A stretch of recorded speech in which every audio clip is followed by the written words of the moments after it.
দত্তাবাদে স্বর্ণ ব্যবসায়ী স্বপন কামিল্লাকে অপহরণ করে খুনের ঘটনায় মূল অভিযুক্ত বিডিও প্রশান্ত বর্মনের বিরুদ্ধে এবার গ্রেফতারি পরোয়ানার আবেদন। রাজগঞ্জের বিডিও প্রশান্ত বর্মনের বিরুদ্ধে গ্রেফতারি পরোয়ানার আবেদন জানানো হয়েছে। এই বিষয়ে আরো বিস্তারিত জানাবেন প্রতিনিধি ময়ূর ঠাকুর চক্রবর্তী, সরাসরি আমাদের সঙ্গে রয়েছেন। ময়ূর, এই ঘটনার প্রায় 2 মাস হতে চলল।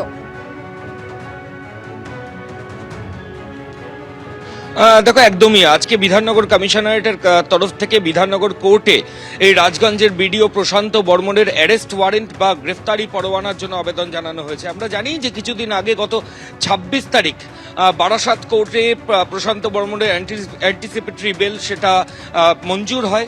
এর পরবর্তী ক্ষেত্রে সেই আবেদনকে চ্যালেঞ্জ করে বিধাননগর কমিশনারেটের তরফ থেকে হাইকোর্টে যাওয়া হয়। হাইকোর্টের তরফ থেকে পরিষ্কার নির্দেশ দেওয়া হয়েছিল যে 3 দিনের মধ্যে রাজগঞ্জের বিডিও প্রশান্ত বর্মন তাকে আত্মসমর্পণ করতে হবে। ডব্লিউবিসিএস অফিসার এই অজুহাত দেখিয়ে একটা মার্ডার কেসের অ্যাকিউজড সে এটা করতে পারে না। কিন্তু তার পরবর্তী ক্ষেত্রে আমরা যেটা দেখি যে 2 দিনের মাথায় 48 ঘন্টা যখন হয়ে গেছে, গত 24 তারিখ রাতে প্রশান্ত বর্মনের তরফ থেকে সুপ্রিম কোর্টে একটা এসএলপি দাখিল করা হয় হাইকোর্টের রায়কে চ্যালেঞ্জ করে। কিন্তু সেই আরজি এখনো পর্যন্ত সুপ্রিম কোর্টে মেনশন হয়নি বা সেখানে এখনো পর্যন্ত লিস্টেড হয়নি। ফলত এরই মাঝে বিধাননগর কমিশনারেটের তরফ থেকে প্রশান্ত বর্মনের বিরুদ্ধে এবার গ্রেফতারি পরোয়ানা বা অ্যারেস্ট ওয়ারেন্ট ইস্যু করার আর্জি জানিয়ে তারা বিধাননগর কোর্টে গেছেন, এমনটাই বিধাননগর কোর্ট সূত্রে খবর। এরপর বিধাননগর কোর্ট এই বিডিও ডব্লিউবিসিএস অফিসার খুনের ঘটনার প্রধান আসামি মূল অভিযুক্ত তার অ্যারেস্ট ওয়ারেন্ট ইস্যু করে কিনা এখন সেটাই দেখার। অবশ্যই সেদিকে নজর থাকবে। ময়ূক, ধন্যবাদ তোমার। বিধানসভা ভোটের আগে দলের আদি ও নব্যদের মধ্যেকার দ্বন্দ্ব ঘোচাতে মরিয়া বিজেপি নেতৃত্ব। আর এই অবস্থায় ন্যাশনাল লাইব্রেরিতে আদি নেতাদের নিয়ে সুশাসন দিবস পালন করল দল। সেখানেই আদি নেতাদের সামনে শুভেন্দু অধিকারী বলেন তিনি 5টা দফতর এবং 3টে বড় ব্যাংকের পদ ছেড়ে বিজেপিতে এসেছেন, তিনি পালানোর লোক নয়। পরে বক্তব্য রাখতে গিয়ে শুভেন্দু অধিকারীর উদ্দেশ্যে শ্রমিক ভট্টাচার্য বলেন আপনি বিজেপিতে সম্পৃক্ত হয়ে গেছেন। 5টা দপ্তর ছেড়ে 3টে বড় ব্যাংকের চেয়ারম্যান ছেড়ে আমি ভারতীয় জনতা পার্টিতে এসেছি। তিনি বিজেপিতে সম্পৃক্ত হয়ে গেছেন।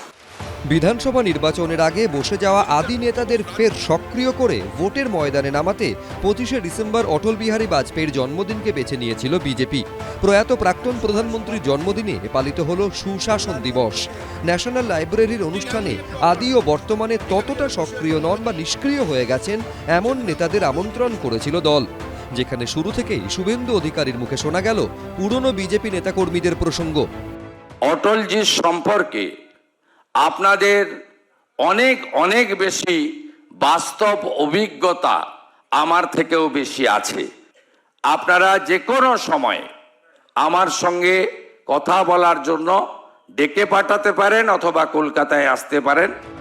আদি বিজেপি নেতাদের গুরুত্ব দেওয়ার পাশাপাশি অন্য দল ছেড়ে বিজেপিতে আসা বাকি নেতাদের সঙ্গে নিজের ফারাকটাও এদিন বুঝিয়ে দেওয়ার চেষ্টা করেন বিরোধী দলনেতা।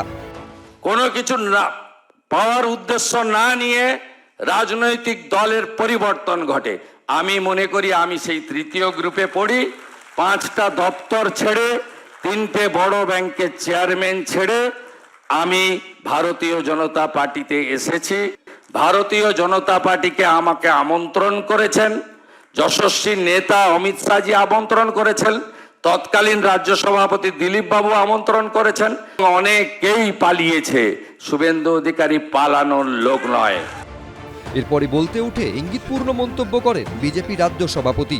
তৃণমূলের এই আগ্রাসনী রাজনীতির বিরুদ্ধে চোখে চোখ রেখে লড়াই করেছেন এবং আমার আগে তার বক্তৃতায় তিনি বলেছেন তিনি দপ্তর ছেড়ে এসেছেন, তিনি আমন্ত্রণে এসেছেন, এগুলো সবই অতীত। আমি আমার অনুজ প্রতিমের কাছে আহ্বান করব বা আবেদন করব যে ভবিষ্যতের কোনো মিটিংয়ে তিনি এটা বলবেন না, কারণ তিনি বিজেপিতে সম্পৃক্ত হয়ে গেছেন। 26-এর ভোটের আগে ইতিমধ্যে জয়ের হুঙ্কার দিতে শুরু করেছেন শুভেন্দু অধিকারী, সুকান্ত মজুমদার, শ্রমিক ভট্টাচার্যরা। কিন্তু একদিকে সাংগঠনিক দুর্বলতা, অন্যদিকে আদি নব্য দ্বন্দ্ব কাটিয়ে এবং একজোট হয়ে ভোটের ময়দানে ঝাঁপানো, এই 2 কঠিন কাজ করতে কি পারবে রাজ্য বিজেপি? বারবার সামনে এসেছে এই প্রশ্ন। তীব্র কটাক্ষ শোনা গেছে বিরোধীদের গলাতেও। এই আবহে বৃহস্পতিবার আদি নব্যর দূরত্ব ঘোচাতে মরিয়া চেষ্টা করতে দেখা গেল রাজ্য বিজেপি নেতৃত্বকে। শুভেন্দুবাবু যে যে কারণগুলো বলেছেন, শ্রমিকবাবু সেই কারণগুলির সঙ্গে একমত নন। তো সেই কারণেই শ্রমিক যেহেতু বাংলাটা ভালো বলেন, ঠান্ডা মাথার বক্তা, সেই জন্য তিনি ওই অপব্যাখ্যাটা বন্ধ করার অনুরোধ করেছেন। এদিনের কর্মসূচিতে বিজেপির একাধিক আদি নেতারা থাকলেও ছিলেন না প্রাক্তন রাজ্য সভাপতি দিলীপ ঘোষ।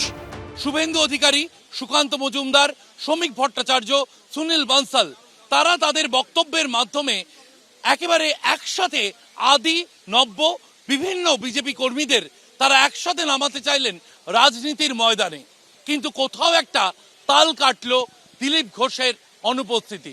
এই প্রোগ্রামের দায়িত্বে তো আমি ছিলাম না, আমি এই প্রোগ্রামে একজন আমন্ত্রিত, আমি আমন্ত্রিত হিসেবে এসেছি। যারা দায়িত্বে ছিলেন বা আমাদের রাজ্য সভাপতি এই বিষয়ে আলোকপাত করতে পারবেন। বিজেপিতে একাধিক গোষ্ঠী রয়েছে, দিলীপ ঘোষ, সুকান্ত মজুমদার, শুভেন্দু অধিকারী, শ্রমিক ভট্টাচার্য, একাধিক গোষ্ঠী রয়েছে। একদিকে আদি, একদিকে তৎকাল, একদিকে অন্য দল থেকে আসা, এসব নানা রকম গোষ্ঠী রয়েছে। এরা নিজেদের মধ্যে একদম বিভক্ত। এগুলো তো বিজেপি সব দিক থেকেই তারা ভেতর থেকে এমনিতেই তাসের ঘরের মতো চুরমার হয়ে যাচ্ছে।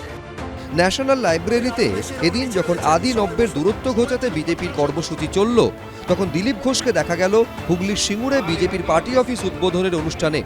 শিবাশিস মৌলিক, ময়ূখ ঠাকুর চক্রবর্তী, এবিপি আনন্দ। ফের একবার একে অপরকে আক্রমণ করলেন তৃণমূল কাউন্সিলর সঞ্চিতা দে ও বিজেপি কাউন্সিলর সজল ঘোষ। একে অপরের উদ্দেশ্যে ছুড়ে দিলেন ভোট যুদ্ধের আগাম চ্যালেঞ্জ।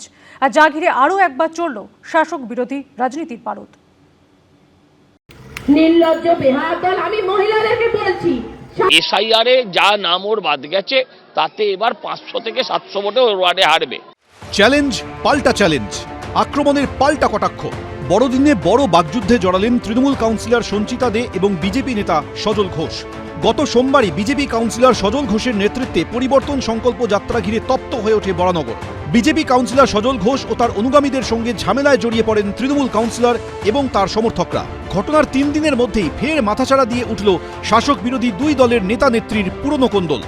2-1 দিন আগে এখানে ভারতীয় জনতা পার্টি ভেবেছিল যে একটা কি পরিবর্তন করবে, তো নিজেদের পরিবর্তন করা দরকার। এই মহিলারা, আমাদের এই ওয়ার্ডের মহিলারা পুরো ওদেরকে বের করে দিয়েছে, পুরো ঘাট ধরে বলতে গেলে ওদের লাজ লজ্জা নেই, আবারও আসবে, আবারও তাড়াবো। বরানগরের মানুষকে যেভাবে চিকেন বানাচ্ছেন সেটা বন্ধ হোক।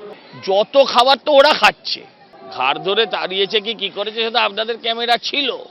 এর আগেও একাধিকবার প্রকাশ্যে আসে সজল ঘোষ ও সঞ্চিতা দের বিবাদ। এবার আরও এক ধাপ চড়ল দুজনের তরজার পারদ। সমীরণ পাল, সৌমিত্র রায়, এবিপি আনন্দ। অল বেঙ্গল বার্ড লাভার্স অর্গানাইজেশনের উদ্যোগে সন্তোষ মিত্র স্কোয়ারে শুরু হলো পাখির মেলা। মেলায় রয়েছে দেশি বিদেশি নানান প্রজাতির 350 থেকে 400টি পাখি।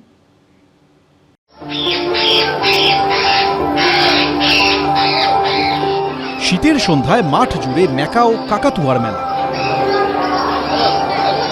রং বেরঙের অতিথিদের কিচিরমিচিরে মুখরিত সন্তোষ মিত্র স্কোয়ার। কংক্রিটের শহর সরগরম পাখিদের ডাকে। অল বেঙ্গল বার্ড লাভার্স অর্গানাইজেশনের উদ্যোগে শুরু হলো পাখি মেলা। দেশি বিদেশি নানান প্রজাতির 350 থেকে 400 পাখি রয়েছে এই মেলায়। এবার 26 বছরে পা দিল এই মেলা। এই দুটো পাখির দাম মিলে অন্তত পক্ষে আজকের দিনে 8 থেকে 10 লক্ষ টাকা, দুটো পাখির দাম মিললে। এবং তোমাকে জানাই, এই পাখিগুলো কিন্তু এখন কলকাতা তথা ভারতবর্ষের বিভিন্ন জায়গায় ব্রিডিং হচ্ছে। হাজার হাজার বেকার ছেলে তারা এই কাজে যুক্ত হচ্ছে, লিপ্ত হচ্ছে। ফলে এটা শুধু আনন্দ দিচ্ছে না, এটা আমাদের শেখাচ্ছে যে আমরা এদের থেকে, এদের পরিচর্যা করে, এদের ব্রিডিং করে আমরা নিজেদেরও ভরণ পোষণ করতে পারি। পাখির সঙ্গে রয়েছে California king snake, angora rabbit, hamster প্রভৃতি। মেলা দেখতে বড়দের হাত ধরে ভিড় করেছে ছোটরা। বৃহস্পতিবার শুরু হওয়া মেলা চলবে শনিবার পর্যন্ত। সৌমিত্র রায়, এবিপি আনন্দ, কলকাতা। এবিপি আনন্দ, এগিয়ে থাকে, এগিয়ে রাখে।